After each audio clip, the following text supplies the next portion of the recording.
Hansaplantis on praegu suur valik külmakindlaid kevadlilli, mida kõlbab otse rõdule või välja praegu istutada, peavad sellele kliimale vastu. Siit võtame ka kindlasti midagi, mis mulle esimesena silma jäi, oli pelargoon. Õitseb ohtralt terve suve läbi, tuleb ainult tagasi lõigata. Seda võtame siit kindlasti mõned eksemplaarid.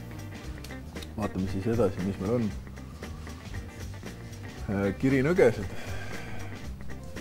ilunõgesed.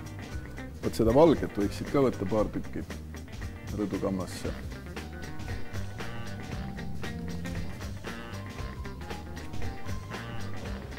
Nii, ja sellised tumeda kirgliku lehestiku saamiseks võtame siit seda fukset, mis paneb omale selle punase õie, väga dramaatiline taim, selles suhtes natuke ohtlik ka võib-olla kujundamiseks, aga seda tumedat ma praegu tahan.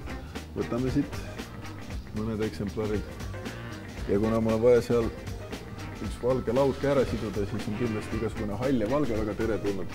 Võtame siit väheke valget halli endale kalo ümbrusesse sidumiseks.